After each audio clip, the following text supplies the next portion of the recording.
An NBA referee walks into a casino, except he's not gambling, he's the house. For 4 seasons, Tim Donaghy didn't just blow the whistle on fouls, he blew up the entire concept of fair play in professional basketball. While you were watching games thinking the refs just sucked, one of them was actually getting paid to suck on purpose. And with Americans now legally betting over $100 billion a year on sports, the NBA's worst nightmare isn't a bad call. It's wondering who else might be on the take. The NBA's gambling problem, why it's an existential threat. Professional basketball operates on a fundamental assumption. The outcome is determined purely by athletic competition. The moment betting influences results, the entire product becomes worthless. Fans don't pay to watch scripted outcomes. They pay for uncertainty within fair competition. This is why gambling violations trigger nuclear-level responses from the league office. The NBA bans all team personnel, players, coaches, referees, staff from betting on NBA games. Period. No exceptions for betting on your own team to win.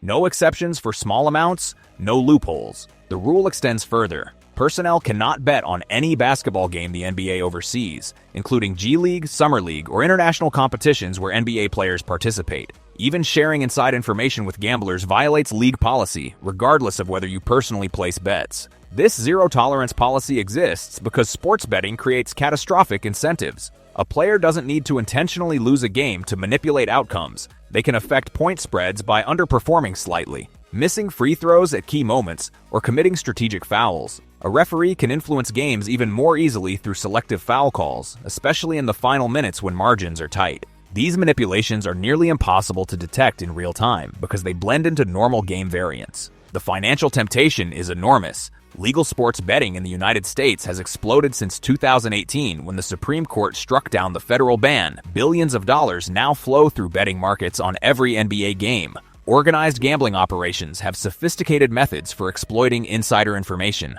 and they actively seek access to anyone with knowledge of injuries, game plans, or roster decisions that haven't been made public. Tim Donaghy, the referee who broke basketball. Tim Donaghy was an NBA referee for 13 seasons, officiating over 700 games between 1994 and 2007. He came from basketball lineage. His father had been a referee in Division I college basketball for decades. Donaghy worked his way through the minor leagues and earned a reputation as a competent, if unremarkable, official. Nothing about his career suggested he would become the central figure in the biggest officiating scandal in American professional sports history. The scheme began during the 2003 to 2004 season, though investigations later suggested Donaghy may have been passing information to gamblers even earlier. Donaghy reconnected with a high school classmate named James Batista, who worked as a professional gambler with ties to organized crime networks in Philadelphia and New York. Batista introduced Donaghy to another gambler named Thomas Martino. The 3 men developed a system. Donaghy would provide predictions on games he was officiating, and Batista would place bets based on those tips. Here's the critical distinction that made this scheme so damaging. Donaghy wasn't just sharing information, he was actively influencing outcomes. As a referee, he controlled the pace and physicality of games through foul calls. Basketball officiating involves constant judgment calls on contact that happens dozens of times per possession. A referee who wants to advantage one team can call fouls more strictly on their opponent's defense, sending the favored team to the free throw line repeatedly. They can swallow their whistle when the disadvantaged team gets fouled on offense. They can assess technical fouls to shift momentum. All of these actions fall within the normal range of officiating variation, making them almost impossible to prove as intentional manipulation. Donaghy received cash payments for his picks, initially $2,000 per correct prediction, later increased to $5,000.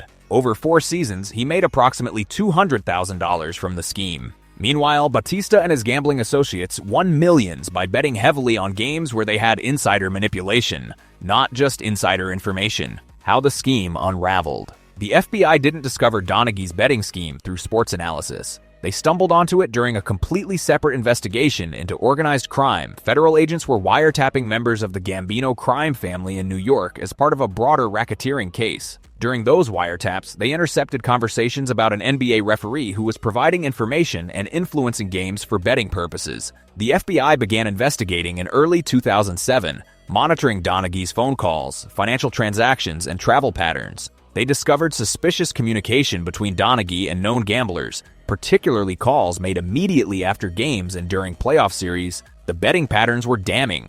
Large sums of money consistently placed on games Donaghy officiated, with unusual accuracy in predicting outcomes. The investigation went public in July 2007 when news outlets reported that an NBA referee was under federal investigation for betting on games he officiated. The NBA had been informed by the FBI but kept the investigation quiet while federal agents gathered evidence. Commissioner David Stern held a press conference calling it the most serious situation and worst situation that I have ever experienced. Donaghy resigned from the NBA immediately when the scandal broke. Within weeks, he was cooperating with federal prosecutors, providing detailed accounts of how the scheme operated. He pleaded guilty to 2 federal charges: conspiracy to engage in wire fraud and transmitting wagering information through interstate commerce. The plea agreement required him to provide complete testimony about his gambling activities. The legal proceedings revealed the scope of the operation. Batista had placed bets through multiple bookmakers to avoid detection, spreading the action across different markets. Some bets reached tens of thousands of dollars on single games. The gambling network extended beyond the 3 primary conspirators. Other gamblers received Donaghy's picks through Batista,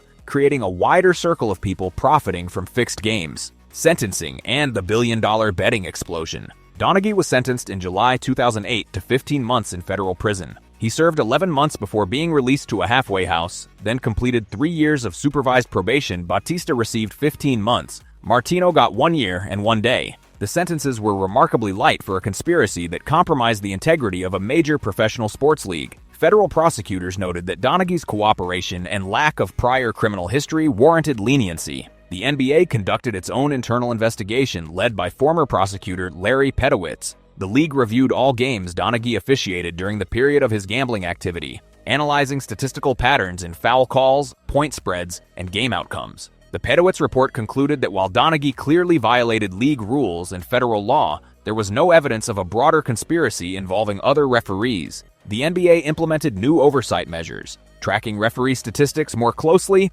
monitoring their personal relationships and financial transactions, and limiting their access to injury reports and other sensitive information. While Donaghy served his sentence, the American sports betting landscape was transforming completely. For decades, sports betting was illegal in most states except Nevada. People bet through illegal bookmakers or offshore websites operating in regulatory gray zones. The market existed but stayed underground, fragmented, and impossible to measure accurately. In 2018, the Supreme Court struck down the Professional and Amateur Sports Protection Act in a case called Murphy v. NCAA. This federal law had prohibited states from legalizing sports betting. Once it fell, states rushed to legalize and regulate sports gambling. New Jersey launched legal sports betting within weeks of the ruling. Pennsylvania, Michigan, Illinois, and dozens of other states followed. The modern betting market and Jontay Porter. The numbers are staggering. In 2023, Americans legally wagered over $119 billion on sports. The NBA specifically saw nearly $14 billion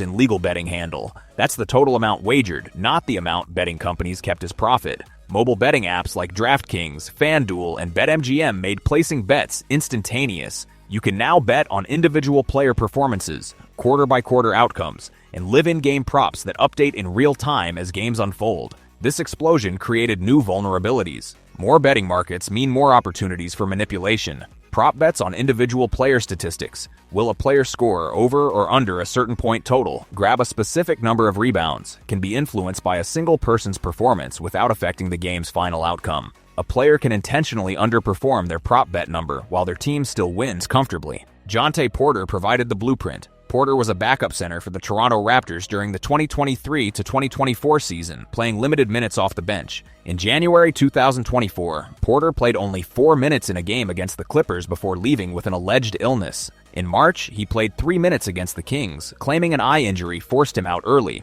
Both games had unusual betting patterns. Large sums wagered on Porter to underperform his prop bets for points, rebounds, and three-pointers made. Sportsbooks flagged the suspicious activity immediately. When the same player has massive bets placed on underprops and then exits games after only a few minutes, twice in 2 months, it triggers automatic fraud alerts. The NBA launched an investigation within days. They discovered Porter had been sharing information about his playing status with gamblers, and those gamblers placed bets knowing Porter would remove himself from games early, guaranteeing his underprops would hit. The league banned Porter for life in April 2024. He was 24 years old. His NBA career ended before it truly began, not because he lacked talent, but because he manipulated his own performance for gambling profits. Federal prosecutors later charged Porter with wire fraud conspiracy. He faces potential prison time in addition to his lifetime ban. Porter's case illustrates why the NBA treats gambling violations as existential threats. The legal betting market is now too large, too accessible, and too sophisticated.